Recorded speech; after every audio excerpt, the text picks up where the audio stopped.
cause Warner siblings, hey, hey, super sis.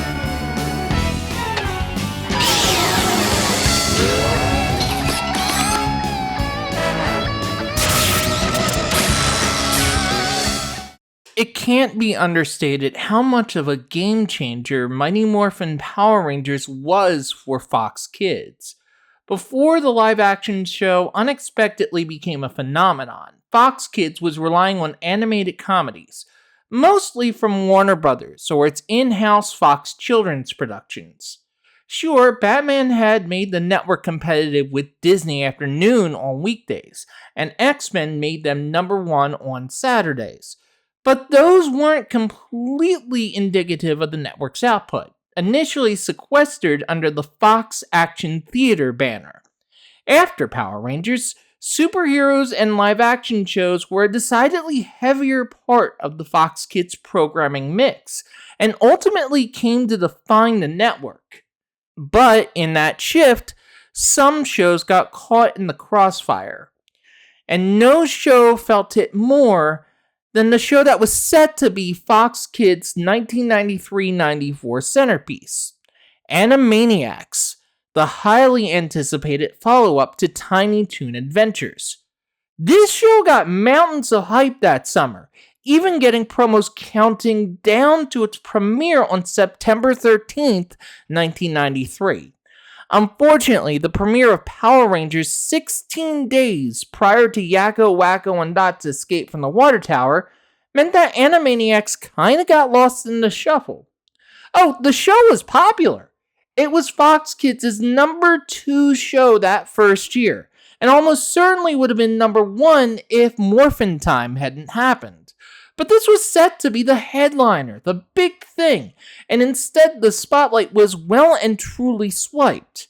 It probably didn't help things that WB reclaimed the rights to the show after just 2 years on Fox Kids, moving it to the far more unproven Kids WB in September 1995. While we'll probably never truly know how the staff felt about their lavishly produced animated sketch show getting overshadowed by a cheaply produced live-action half-American, half-Japanese hybrid, well, they made a pretty vicious parody of MMPR to air on the opening weekend of Kids WB. I think that says a lot on its own. Super Strong Warner Siblings is the lead-off segment of the first produced episode of Animaniacs' 3rd season, and the second episode of the season to air. Premiering on the inaugural broadcast of Kids WB, September 9th, 1995, it's written by Paul Rugg and directed by Audu Payton. The episode starts directly after the Animaniacs theme song, which the Warner siblings are filming, either something they do every episode, or settle out at the fact that they had to redo this for this season to remove Pinky and the Brain. The Warners are cheerful, pleasant, perfect in every way, cheerfully offering bags of money to everyone they see.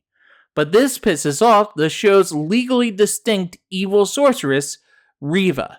Reva sends down her henchmen to fight the Warners, but the Sips make quick work of them. So Reva is now extra pissed, and her henchmen suggest she enlarge a bug to take on the Warner siblings, which she does.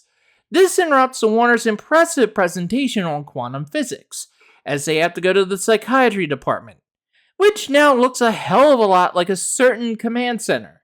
Professor Scratch and Sniff is filling in the role of the giant bald floating head with fuzzy mouth movement.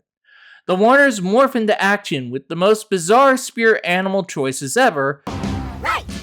Power of the blowfish! Power of the anteater! Power of the platypus! While they launch into their own Megazord, which is, of course, the water tower, and some choice accessories from other buildings on the Warner lot. They make quick work of the monster, and even quicker work of the Warner lot, which is completely reduced to rubble by the end of the episode, to the dismay of Warner CEO Thaddeus Blotz. I'll give Blotz this: he's concerned about the state of his movie studio, unlike certain Warner CEOs who succeeded him and just got a 25% pay increase for no conceivable reason other than destroying the damn studio. If you're playing the Will Jess Dunk on Zaslav drinking game, you can take a shot now. The segment ends with a bizarre PSA that states that fighting giant bugs isn't cool.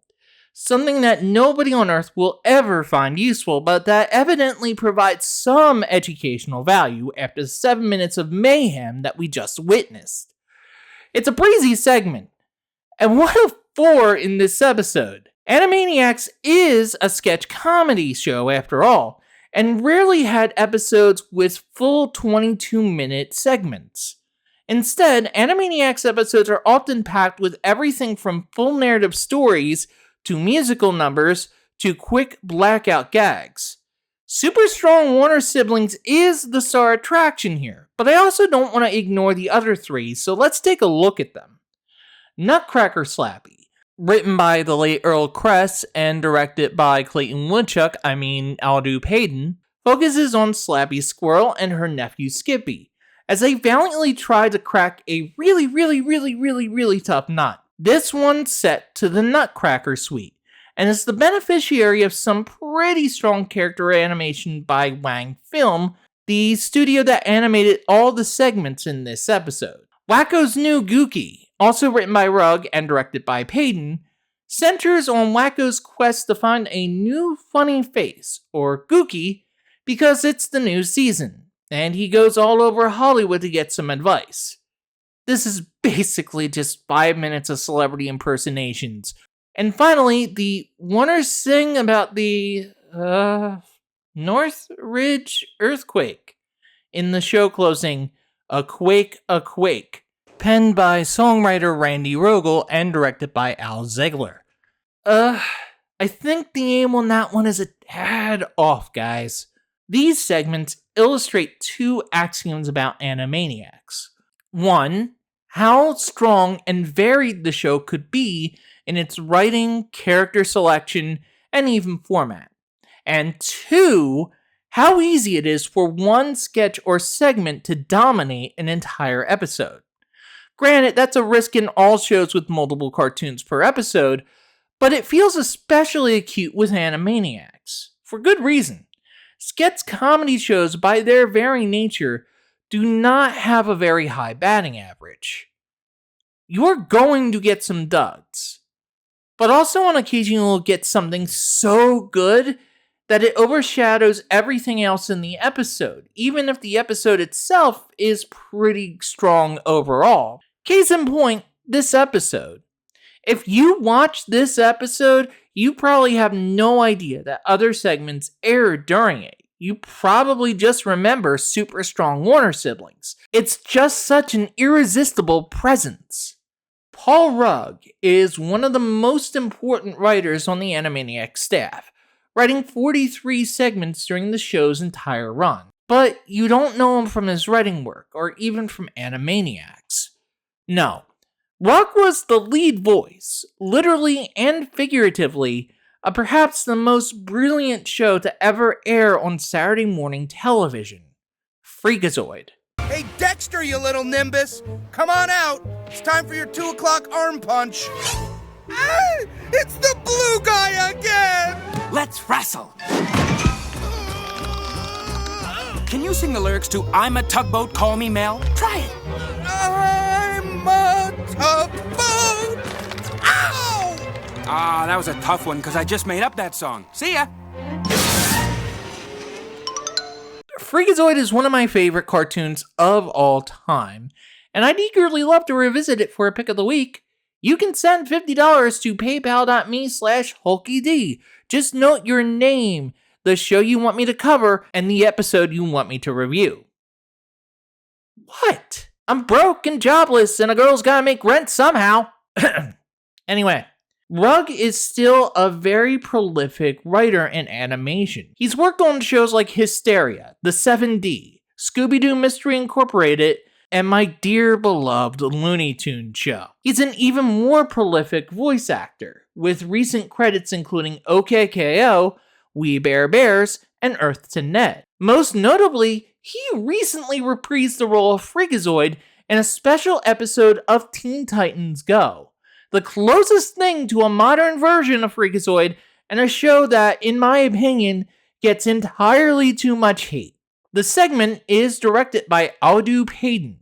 Payton got his start in the animation industry at BLUESKY Chupo as a storyboard artist on season 2 of The Simpsons. From there, he transferred to a pilot for a show that BLUESKY Chupo had just sold to Nickelodeon, Rugrats. Cannot think of a more notable 2 shows to start your animation career with. He didn't stay when Rugrats was ordered to series, moving over to Warner Brothers for Tasmania, before joining Animaniacs when that show wrapped up. He directed 43 segments for the show, including classics such as the theatrical short I'm Mad and the way too relevant Please, Please, Please Get a Life Foundation. After Animaniacs, Payton left Warner Brothers for Sony, where he worked as a co-producer on the excellent Godzilla the Series, which we'll see coming up when we get to 1998 for Fox Kids Club.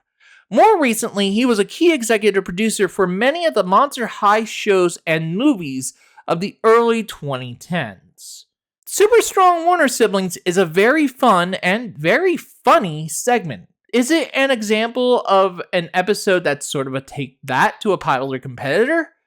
Well, yeah, but it's also a funny take that. I think there's 2 reasons why this segment works. The first is that it makes sense, to the degree that anything makes sense in the world of the Warner siblings. Of course, Dr. Scratch and Sniff is going to be the Zordon. Of course, they're going to get their powers from incredibly bizarre things like the platypus. And of course, the Megazord is going to be the water tower. Even things like the mid-show unmoored fight are done in a way that is not removed from the usual cartoon hijinks that the Warners get into.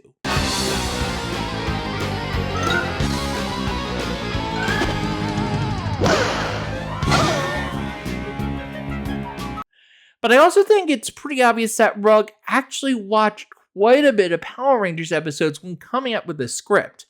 There's too much that calls out the show specifically for that not to be the case. The overwrought dialogue from the villains, the way millions of dollars in property damage is just waved off, the plastic, entirely too angelic characterization of the Warners in this short that recalls the plastic, entirely too angelic characterization of the teenagers that are supposed to have attitude in Mighty Morphin Power Rangers. The repetitive morph dialogue, too. Right! Rugg has the Warners saying, Right! literally a dozen times in this episode. Right! And if you think these are criticisms that an adult writer would have with MMPR, these were shortcomings I was picking up on as an 11-year-old who watched Power Rangers religiously. I actually think kids would pick up on the finer points of the satire. Is it a little too vicious, though? I mean, it can make that argument. I can see where it's a little bit mean-spirited, especially when the giant bug monster destroys a building on the Warner lot, bearing a logo that looks suspiciously close to the Saban Entertainment logo of that time period. And I think some of it does miss the mark. The PSA bit seems to be more of a parody of the inane morals that Filmation and Deke would tack on to the end of their show, more than anything related specifically to Power Rangers. But also, can you blame them? This was the first episode they put into production for their new network, and I don't know if Fox Kids would have greenlit something that cuts this close to their flagship show. If the Animaniacs staffers made this to let off a bit of steam after MMPR totally overshadowed their big 65-episode debut season, they had every right to. Animaniacs really has no continuity, and the super strong Warner siblings never resurfaced in another episode. But there was something of a callback in the recent Animaniacs reboot. In the 4th episode of Season 1, the Warner lot has a bunny infestation, and the Sibs go into anime mode to defeat the Bun Ratcher who moved onto the lot and caused all this in the first place. While it shows the reboot's greater willingness to change up its visual style, it also feels the closest to a successor to Super Strong Warner siblings. But even the fact that Animaniacs got a reboot speaks to how the show, in my opinion, seems to have stayed in the public eye longer and more favorably than Power Rangers ever did, despite Animaniacs ending production in 1999 and Power Rangers continuing on until 2023. It's a show that you can easily go back to, even now, and savor more as an adult. We'll take a look at Animaniacs as a whole when we get to 1993-94 on Fox Kids Club. But Super Strong Warner Siblings really does show the Warner Sibs at their satirical best.